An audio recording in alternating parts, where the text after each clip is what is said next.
Welcome to The Long Road. I'm your host, Chris Roberts. I'm back from a few trips. As you can see, I have a little bit undershirt on. It's quite nippy this morning, and it's about 68 degrees right now, and I was told that it's going to go to be about 39 tonight. A little early in the season. Hopefully it won't damage the pumpkin crop. I was reading that the farmers were having an outstanding pumpkin crop. Going to come in a few weeks early, and they said the only thing they were worried about was an early freeze. 39 shouldn't be too much of a problem, but hopefully it's not cooler in some of the other places and damage the pumpkin crop, because we want to get as many pumpkins as possible for the Pumpkin Fest, which is coming up in about 6 weeks. Tomorrow, September 11th, 2 days, two things for tomorrow. September 11th unfortunately, is the anniversary of September 11th, 2001. That tragic event that happened on that day with the World Trade Center, the Pentagon, and Flight 93, which crashed in Pennsylvania. And so tomorrow is a great day, purely justifiable day for the flag to be at half-mast. I know it's a pet peeve, but the flag was at half-mast in a number of places this weekend. McDonald's has had it half-mast for a week and a half. Other people have had it up. Again, up, down, up, down. We don't know why, but I could see the flag going half-mast for Neil Armstrong. I can see the flag going half-mast for September 11th. Some of the other people, I don't even know who they were or why the flag was at half-mast. The second thing, and probably the most important thing, is tomorrow is primary election day. And most people go, well, it's only the primary, it's no big deal. We'll worry about the election in November. But then come November, the people complain and say, hey, why do we have to pick the best of the two evils? Why can't we have some really good choices? Well, the reason that we don't have good choices is two. One, right now, the party leaderships like to anoint people as their pick of the day. Kind of like Mr. Shea, who used to be one on the governor's council. I was reading in his interview on the King Sentinel, where he already said that the powers that be have already selected his opponent as the choice in the upcoming election. To me, as I'm trying to figure, he did a good job in his 4 years there. You should give him the opportunity to come back. The powers that be are giving the opportunity to Annie Kuster, who lost the run again, Carol Shea Porter, who lost to run again, and so I just think the primary should be the primary. I had a problem with former President Clinton coming in to New Hampshire and endorsing former state senator for governor. Plain and simple, I think it's us, the people of New Hampshire. It's our choice to decide who we want to be running for our positions, because New Hampshire is well known as being quite independent, but because we're small, it seems that a lot of the big political groups feel like excuse me, they can just come to New Hampshire and decide who's going to run for our political office and who's going to be our next governor, who's going to be our next senator or next congressman. And so it's almost kind of like saying, well, New Hampshire's for sale, or if New Hampshire's not for sale, they can be bought very cheaply. Well, you know what? That is just wrong, and like I said, I have a serious problem for it. Them saying, well, you know what? Connecticut, to win a Senate race in Connecticut may cost $40 million. We may be able to win one in New Hampshire for $5 million. Well, to me, that just cheapens us. And you know what? New Hampshire's well known for taking its election seriously, and we're going to have to stand up and tell the people, stay out of our business, let us decide who we want to lead us. And the second part about tomorrow, which is extremely important, and I know it'll be too late for the primary, but who we get stuck with voting for in November, it's totally based on who we voted for tomorrow. Who we would have voted for tomorrow. I got to get the English correct. And a bunch of us are going to stay home and say, hey, it's only the primary, no big deal. What do we got to worry about? Well, because those are the only people, whoever wins tomorrow is basically the only people that you can vote for in November. Yeah, you can do a write-in or whatever, but it's not going to make a difference. Hardly anybody wins on a write-in in the major election. And people go and talk about how bad the country is, how much gridlock it is. And we can blame the politicians, we can blame Citizens United, we can put so much blame around. But you know what? I think the blame really belongs to us. In the AARP, the recent magazine newsletter that just came out this week, and a place on Data Bank USA, the voting rates, the percentage of citizens who voted in the 2000 presidential election. The top 5 states or places is D.C., Washington, D.C., 74.1% of the people vote. So basically 1 out of every 4 people don't get off their duffs, don't register, don't go out and vote, or even if they registered, they don't go out and vote. Second is, number 1 is Minnesota. Minnesota has 75, D.C. is 74.1, and there's a 3-way tie. Maine, New Hampshire, and Wisconsin all are tied at 71.2%. So basically, even New Hampshire, Wisconsin, and Maine, 3 out of 10 people will not go out and vote. 8 years ago, when Governor Lynch won, he won by 14,000 votes. I remember when I was going to college in Keene State, there was one that came down to 2 votes. It had to go back to the U.S. Senate. They'd go arguing back and forth, and votes matter. And so 30% of the people not showing up in New Hampshire, shoot, that's very easily over 100,000 votes.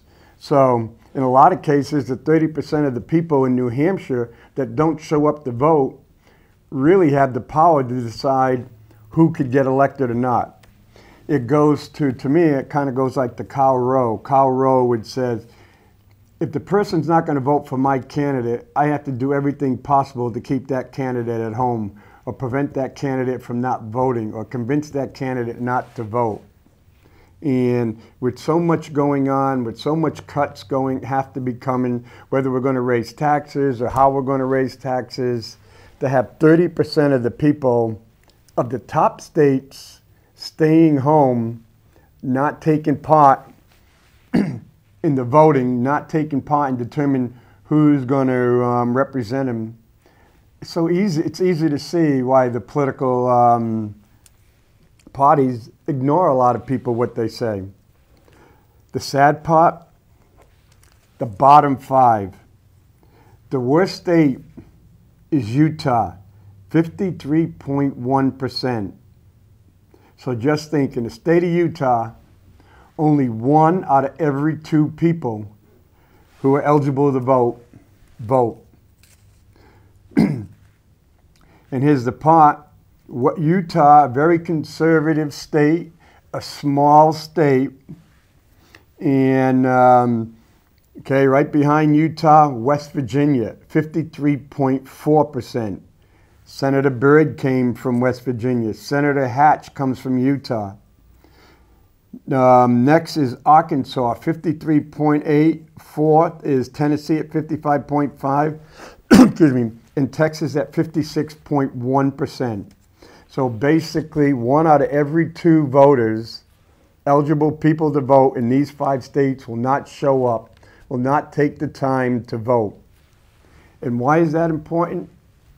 Well, because in Congress, especially the Senate, it runs on seniority. So Byrd, who was from West Virginia, who was in there for like 50 years, or Strong Thurmond, that was from South Strong Thurmond was from South Carolina, was there for almost 40 to 50 years. You had another one from Mississippi that was like 30, 40 years. Because hardly anybody, okay, Mississippi, not too bad, they had 69%. But what happens is the individuals, if you, for example, Utah, okay, Nevada, let's go to Nevada, we know Harry Reid. Nevada, 59.9% of the people in Utah vote. So in theory, Harry Reid only has to get 30%. 3 out of every 10 people eligible to vote in the state of Nevada. That's all it takes to make Hallie to re-elect Senator Reid back to the Senate. Senator Reid, one of the more senior ones, he's the president of the Senate. He controls. So when someone in one of these other states decides not to go out and vote, they have an effect on what happens to us in New Hampshire, because we don't keep our senators for 24, 30, 35 years, so they don't get a lot of seniority. And a lot of states are like that. Massachusetts, you got John Kerry, you got Ted Kennedy. Those individuals, Massachusetts, 67%, they stay in there for a long time. And as they stay in and they move up, they get chairs of powerful committees, and they can redirect resources to their own state. How do you think they got the Boston dig? Basically, something that was supposed to be $4 billion that ended up over $14 billion, and some people are saying it's even going to cost possibly $20 billion over the life of the project. Excuse me. That $20 billion came out of gas tax and all things like that. So if it was scheduled for $4 billion and it cost $20 billion, and the federal government, which was us paying our gas tax, had to pick up most of the cost, that came out of the fund. So that left less money to repair and upgrade New Hampshire roads. So that's why the primary is so important, because if only 20% of the people show up tomorrow on September 11th primary election, then it only takes 10% plus 1 of the people determined. So 1 out of every 10 people in the state of New Hampshire will make the determination who we get to vote for in November. That's not what the Founding Fathers wanted. The Founding Fathers did not want to give a few people all the power.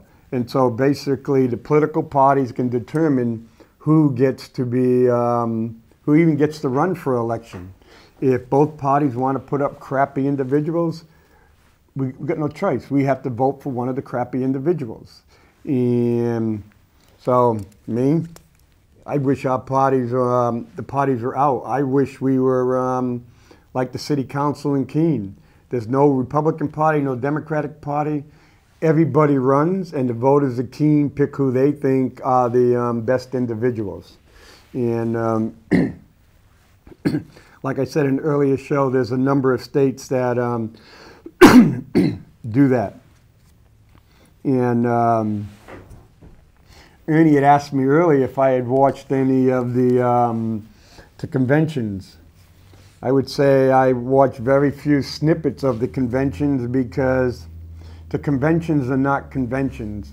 Basically, I view the conventions as infomercials. And basically, they go in and tell us, we don't know what we want, we don't know what we need. And so the info commercial comes and says over and over and over again, if you're willing to give me your money, I can give you something that'll make you happy. I'll make you something to make you feel better. Vote for me, I'll set you free. Vote for me, I'll make you happy. And but unlike an info commercial, where you may be paying $9.99 and you don't get what you want, you get ripped off, that's only 20 bucks. Unfortunately, with the conventions, if we get ripped off, it costs us a heck of a lot of money. And there's no raucous convention. everything is stripped out. Nothing is left to chance. And, and so what will happen is basically if you have a Republican convention, they'll make sure that the cameras pan to some old people or some people of color. Or if you have a Democratic convention, they'll pan to people that may be disabled or young children for education. So even the cameras, everything is panned out, it's planned, where it goes. It's almost kind of like all these markers. Here it is, walk up here, stand on this line. That's not the convention. No one says anything at the convention. People just say, they're told what to say, and they say it over and over and over again.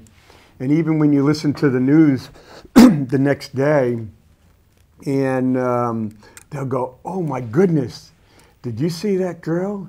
She slipped up. She went after the president for accepting $1 million in his campaign for someone that was against, excuse me,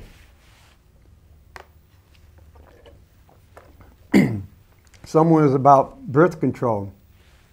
Or they'll say, wait a minute, someone went off the script, someone went off the reservation.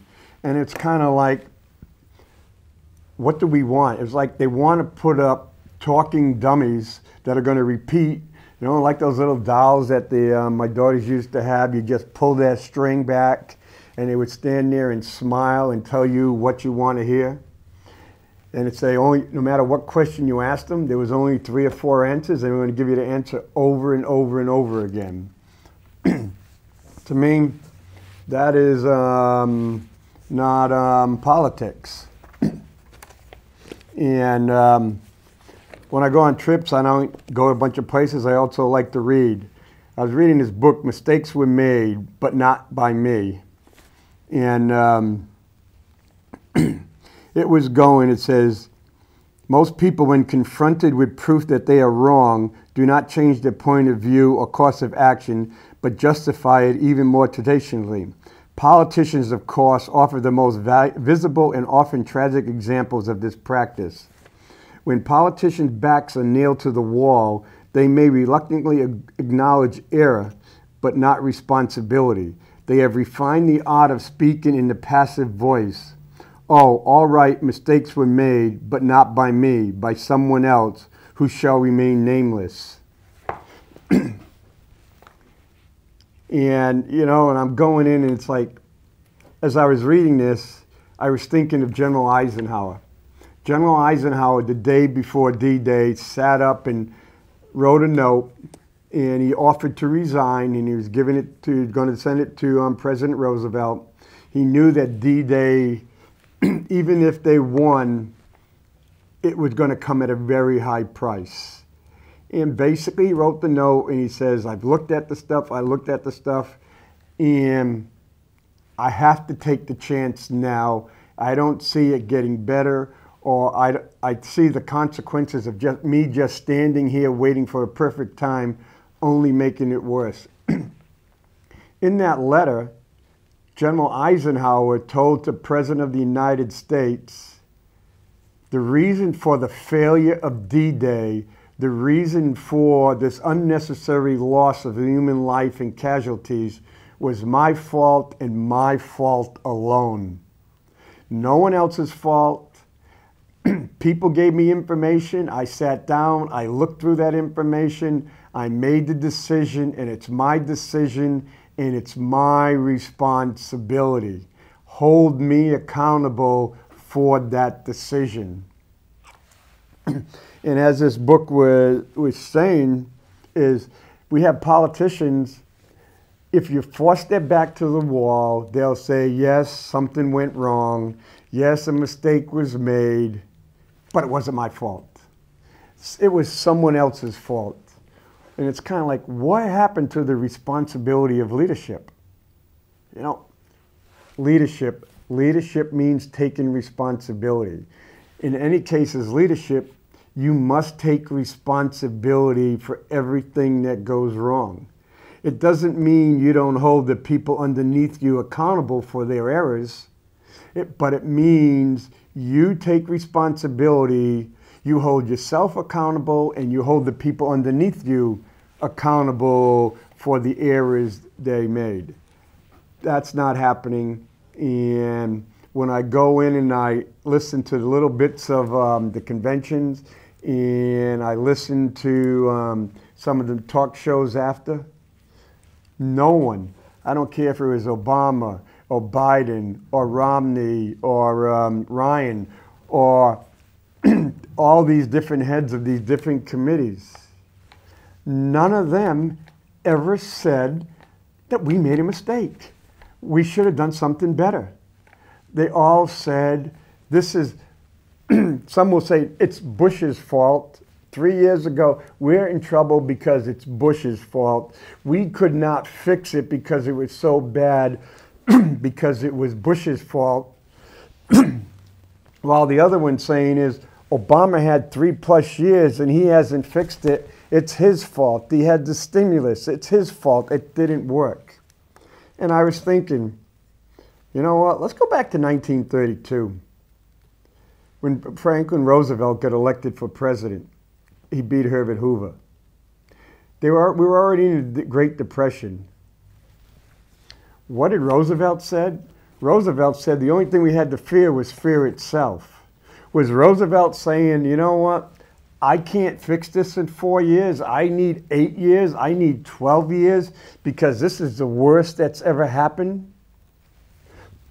No. Roosevelt says, I'm the man in charge. It is my responsibility to fix the problem.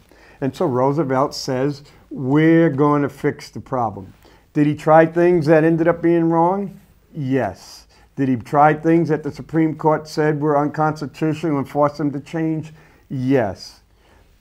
But he did what he needed to do to get the job done. Was it perfect? No. But did he put millions and millions of people back to work? Yes. He didn't put them on welfare. He didn't put them on the government dole and stay home. He said, okay, we're going to put people together, working, building roads, put artists in there, going in there and doing murals and stuff. We put construction people building great buildings. You can go around a lot of communities around the country and you can look at these great, majestic buildings that were built in the Great Depression. And one of the things that gives them away is they don't have U's. Where there's supposed to be a U is a V. They took a lot of the writers and they went down to Appalachia. They went down into the sharecroppers. They went down to the black farmers and they took oral histories.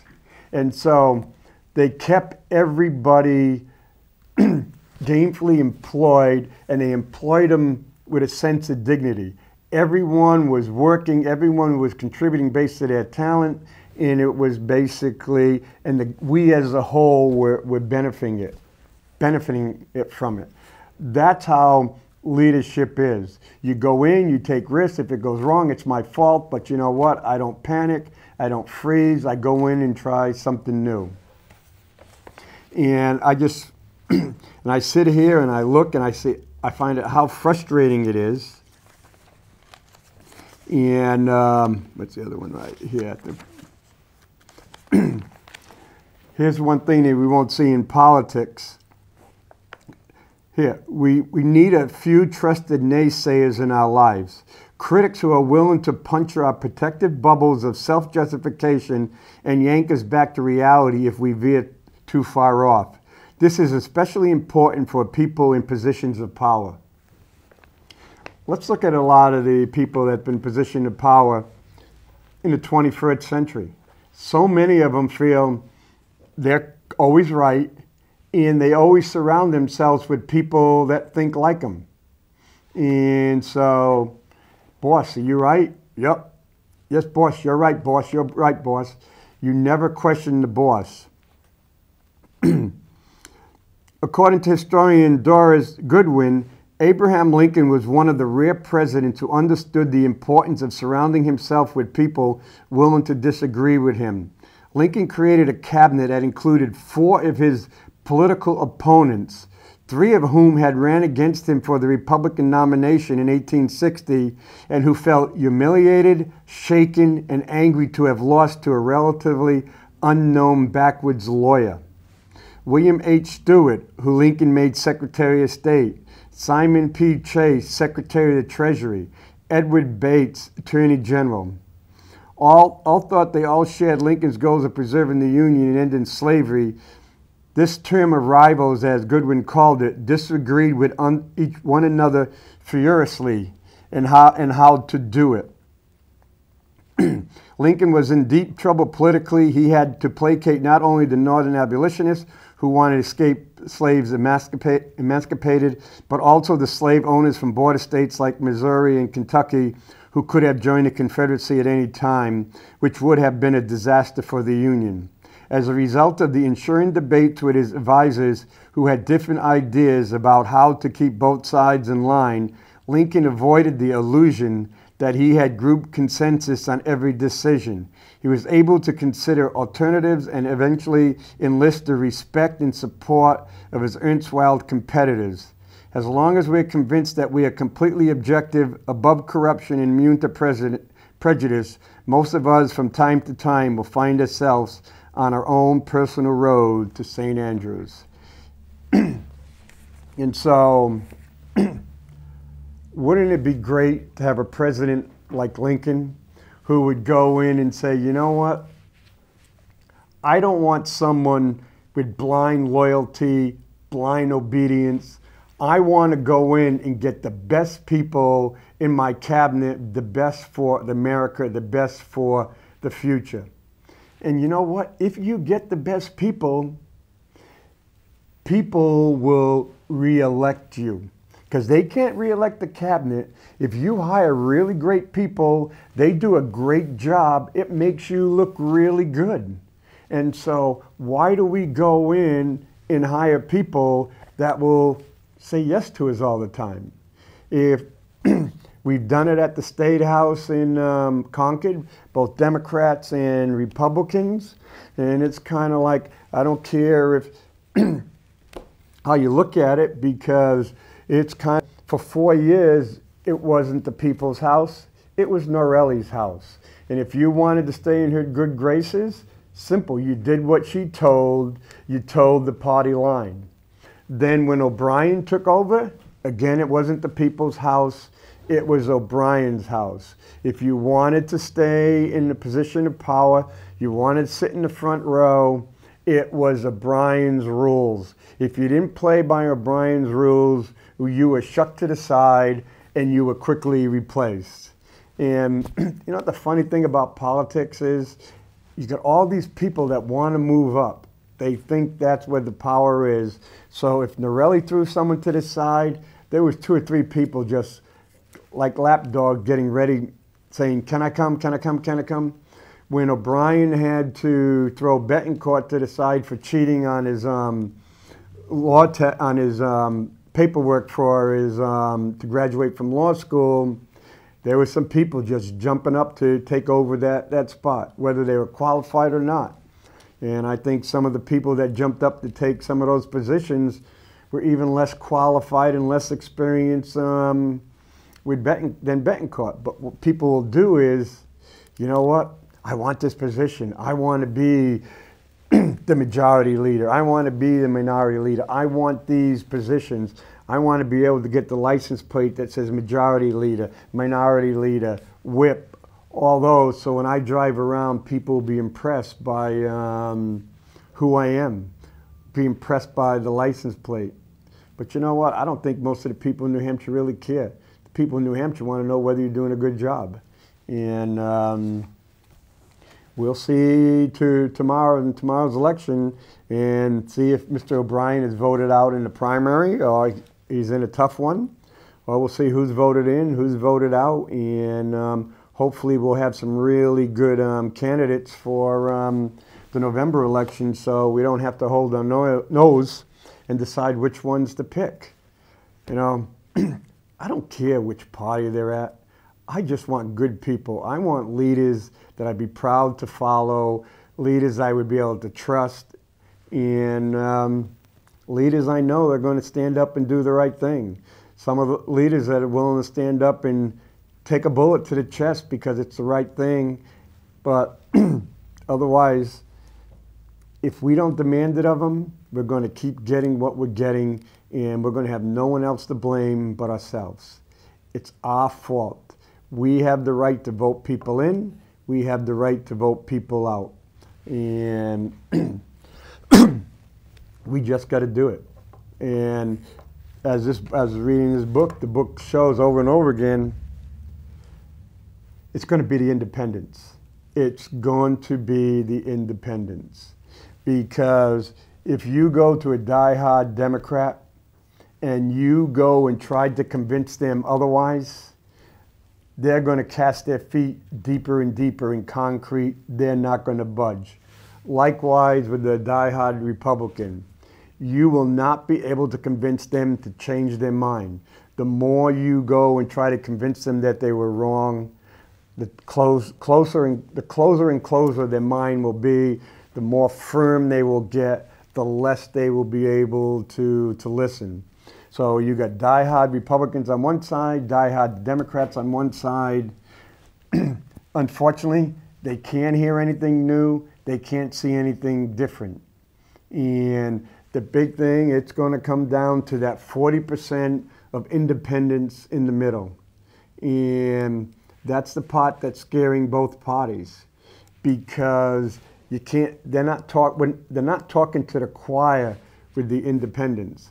A lot of independents will go, you know what about my children's future? What about educating my children? What about my retirement? What about the deficit? What about this and this and this? What about the tax rate? So those what a lot of the independents are going to be looking at. Are they going to be worrying about same-sex marriage? No. And there's a whole bunch of things that that social issues and other ones that are just not going to be that important to them.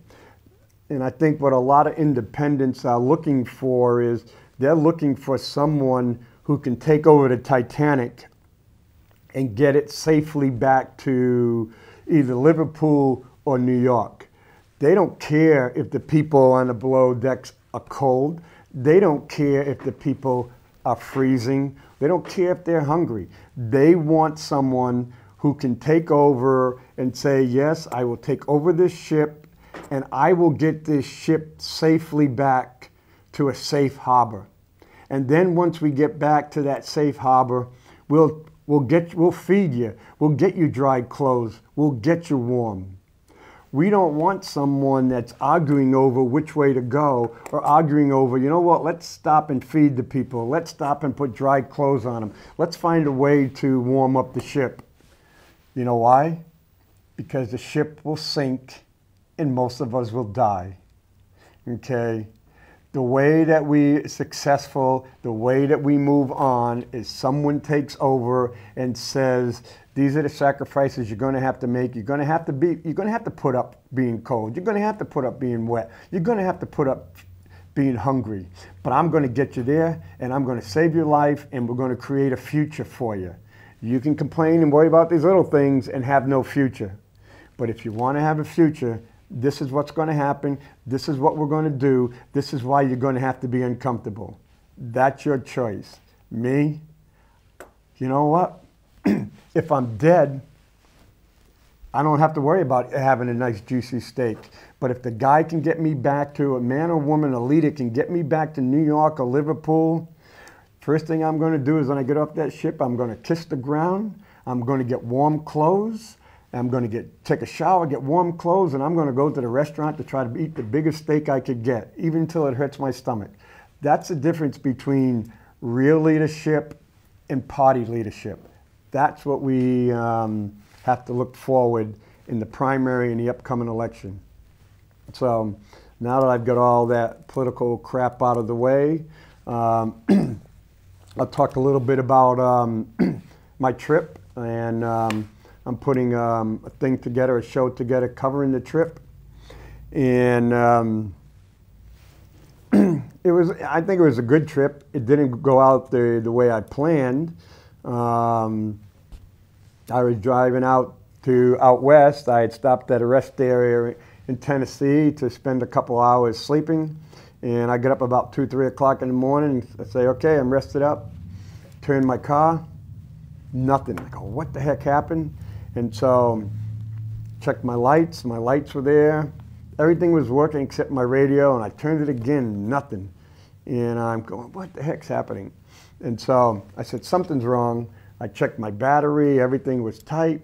Did again, nothing, no click, nothing. So go to the glove compartment, take out my manual, and I'm looking for fuses, and I'm, because I always bring extra fuses with me, and it's like, oh, there's nothing to do with the starter. So finally a guy came, I said, hey, can you give me a jump? He tried jumping, and he was a mechanic. He says, I have no idea what's going on here. There's nothing there. This is really weird. Why isn't the radio and the starter? That's the only thing that doesn't seem to be working. And so I waited to 8 o'clock and called the tow guy. Tow guy came in, had these big powerful ones. He can jump 18 wheelers and stuff. He goes, I have no idea. He kept trying and trying. So he goes, okay, I'll tow you, and I know a good repair shop. He takes me to the repair shop. And I'm explaining it to the guy, and he has no idea. And so the guy said, okay, I'm really backed up, but I'll see what I can do for you. So I says, okay, I'm going to walk up the street to Walmart. I was about 10 minutes away. So I walk up to Walmart, got something to drink. I'm sitting down, I'm drinking, and my phone rings, and the guy says, oh, it's all fixed. I go, what? He goes, oh, yeah, it's all fixed. I says, okay, I'll be down there in about 10 minutes. So I go and walk down there, and he says, found your problem. I go, what? He says, a fuse, this little fuse, a 10 amp fuse. I go, what? I says, I checked the book. The book didn't say anything. I was looking for a starter fuse. And he goes, oh, yeah, a lot of times these books are not correct. He opens the fuse box and it says right over here, starter. And the starter and the radio happened to be hooked. And I had the cigarette lighter, but I had my iPad, and I had bought an adapter from my iPad. And what happened was it was plugged in when I turned the car on the last time, and somehow it sent the electric shock the opposite way and blew the little 10 amp fuse. And he says, you know, I go, oh crap, bang, bang, bang. He says, you know, I'm being nice to you, you know, I could very easily put a starter in and I didn't want to rip you off. And I go, okay. So $70.40. And he says, oh yeah, here's 3 extra ones in case it happens again. I go, oh, no big deal. I said, wow, this guy's being pretty nice, feeling sorry for me. And it wasn't until later I was driving down the road and I was looking at my bill and saying, holy crap, the guy ain't nice. He charged me $1 for each one of those fuses and they're only 20 cents. And so basically I lost almost a whole day. And you know, I believe in signs and stuff, and I go, you know what? Maybe this isn't the best idea to head out to Arizona. So I just sat down at my map and redirected, and basically I ended up going to Tennessee, Kentucky, Mississippi, Alabama, Arkansas, Louisiana, Florida, and back up to Georgia. And so in total I was able to pick up 29 national parks, a lot of the battlefields, and not only Civil War battlefields, but Revolutionary battlefields, the War of 1812, and some Indian battlefields, the going on the Trail of Tears, and so, but one of the things I took some pictures of and was going to talk about, but it happened to be in today's Keene Sentinel. It says the Mississippi dwindles.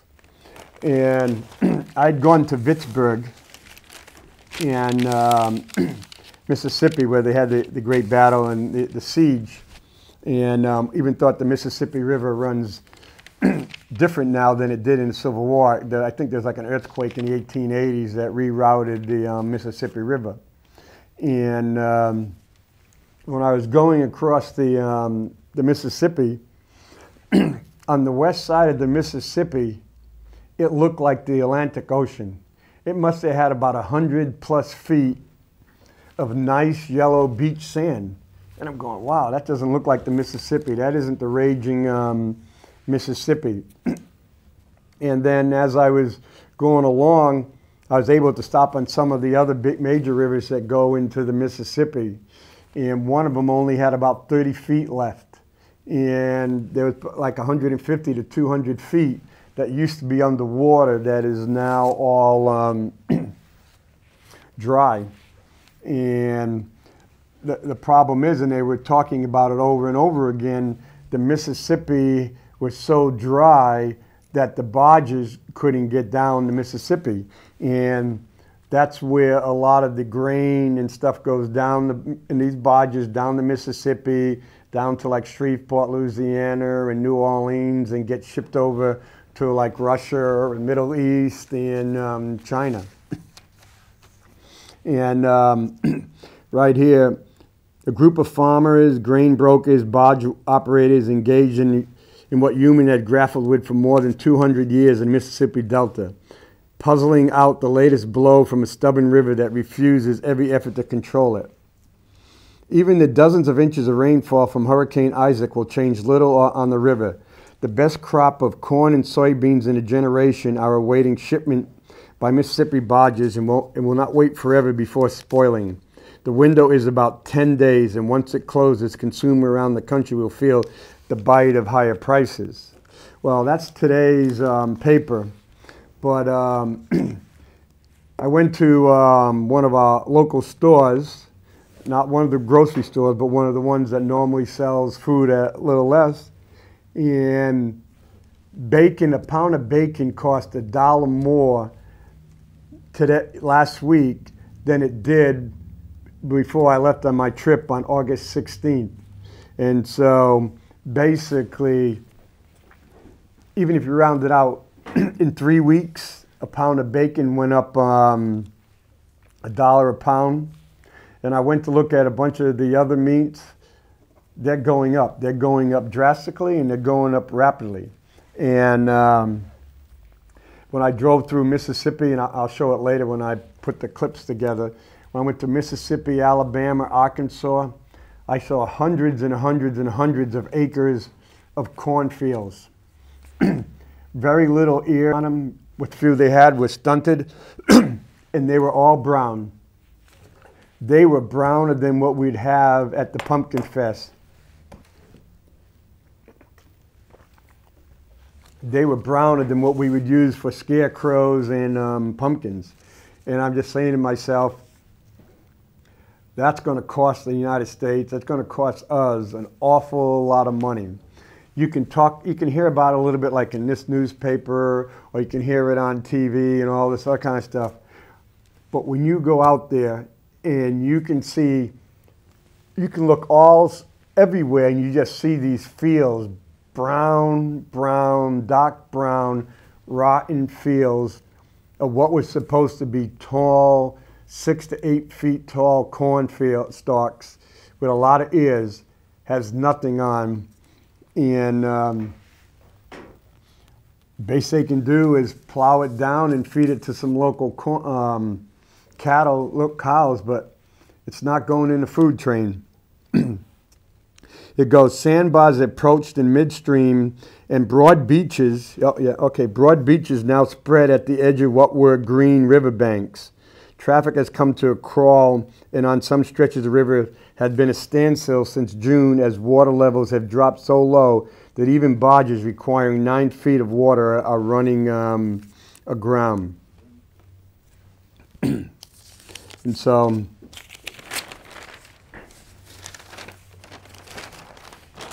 why are the barges so important? It goes, where did the guy put it? Right here. The Mississippi River is a commercial artery every bit as vital as the nation's highways and railroads. It carries 60% of the country's grain and nearly half the 200 billion of freight that moves in the country inland. So basically, $100 billion of freight is going on the Mississippi River. It would require 58 semi-trailer trucks to carry the cargo held by just one barge. A barge can carry a bushel of corn from St. Louis to New Orleans for about 30 cents. That same bushel will cost 50 cents to move by train and $1.15 by truck. So we're in a double whammy. One, we're having less and less corn and being produced, so that's going to cause the price to go up. The the cost of transporting it is going up. And the other part was, I was down in Atlanta when they were getting ready for Hurricane Isaac in New Orleans, and the price of gas went up 40 cents a gallon in one day. Went up to $4.19 a gallon. And when I first got to Atlanta 2 weeks early, it was $3.38. So in 2 weeks, it went from $3.38 to $4.19. Again, that's going to cause fertilizer and stuff to go up, transportation to go up, transporting the food to go up. That's going to cause them to, between this cost, fertilizer and feed, for them to kill off more cattle and pigs. And it's going to cause the feeding chickens to go up. So food is going to have to go up drastically. And it is going up drastically. So it is really getting scary. The other part, I've got some pictures of a feedlot, the grain lot, and the silos were all full. They were just coming in and just stacking the corn up on the ground. And this guy right here, at the Raley Brothers grain elevator in Monticello, a mountain of corn is growing by the hour. It is not uncommon to have 2 million bushels on the ground and covered with top for a short period of time. Mark Raley says the facility has 9 million bushels under top and waiting for barge space. So he normally has 2 million.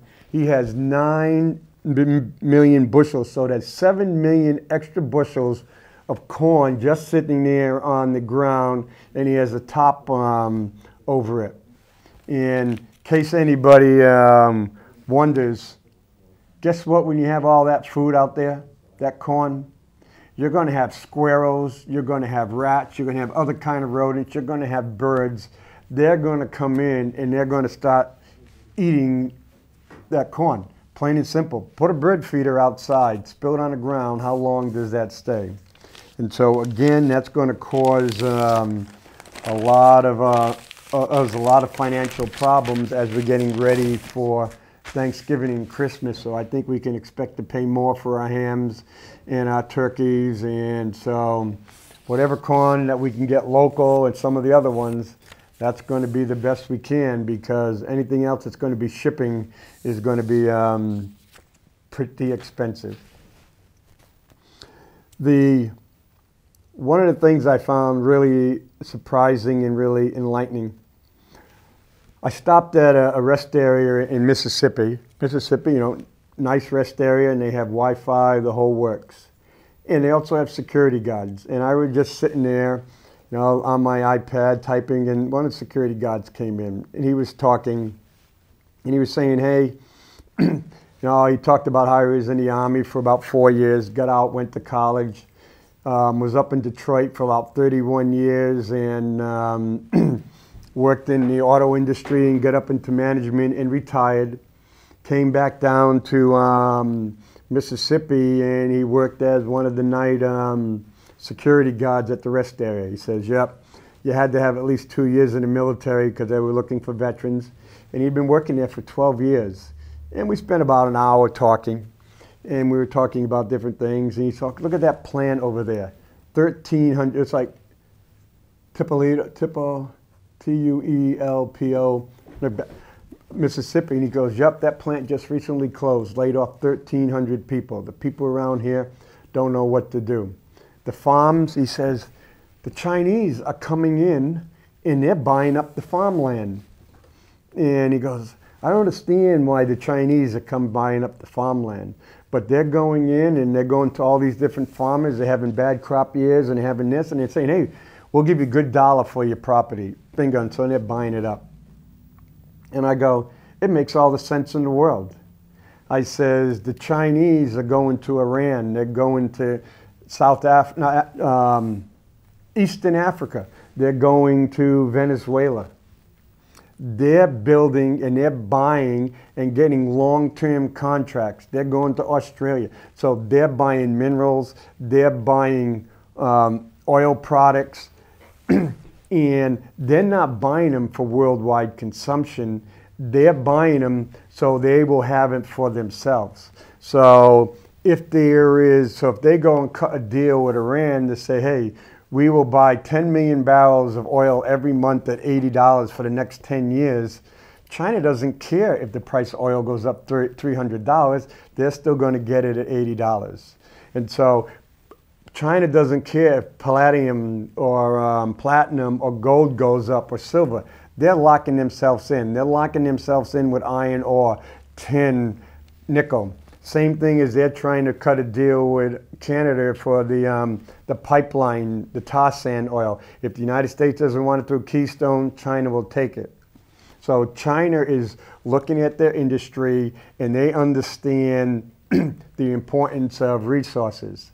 It almost goes back to the mercantile system, back when we studied history, where big countries like France and England and Spain, they went over to other countries, colonized them, and extracted their minerals and their valuable resources to take care of the people at home.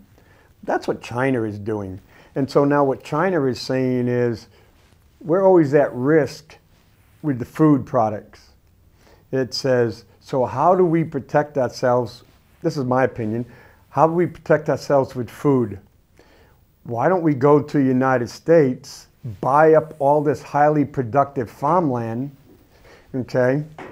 And guess what?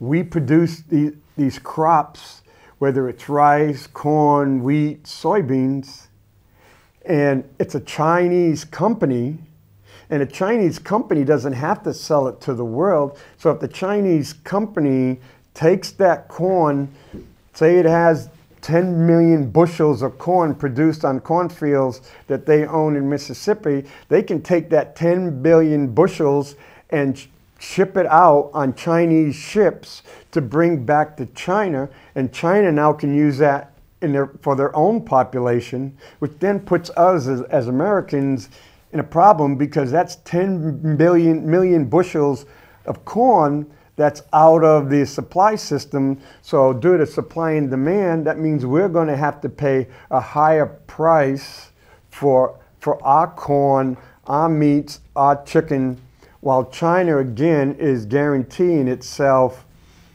a supply of food. From a tactical point of view, from a long-range point of view, China is doing it perfectly. While we're worrying about the free market, China is ensuring that all the raw materials, the oil, and now the food is going to be taken care of. They're no longer going to be dependent on the United States deciding if we want to sell it to you or not.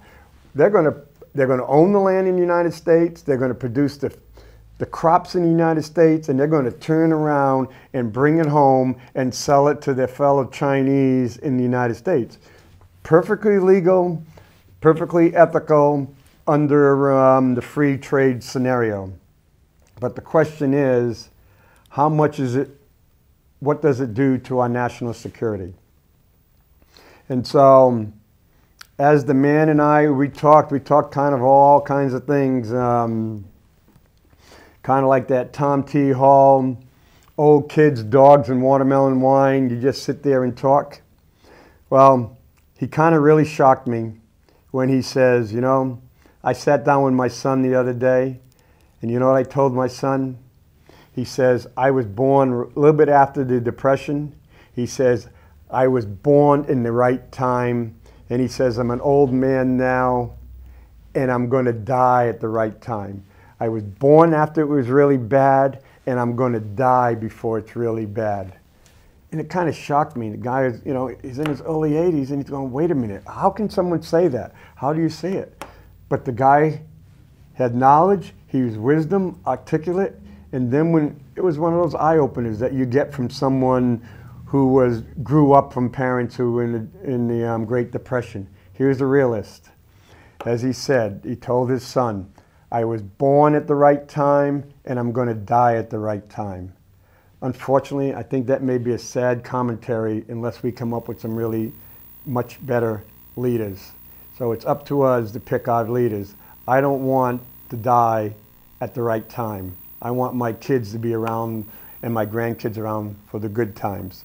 So that's enough for today, and so I'll see you next week, and I'll show you some of the things I saw out there on the long road. So have a good day, and if you see this tomorrow and you forgot to vote, go out and vote. Thank you.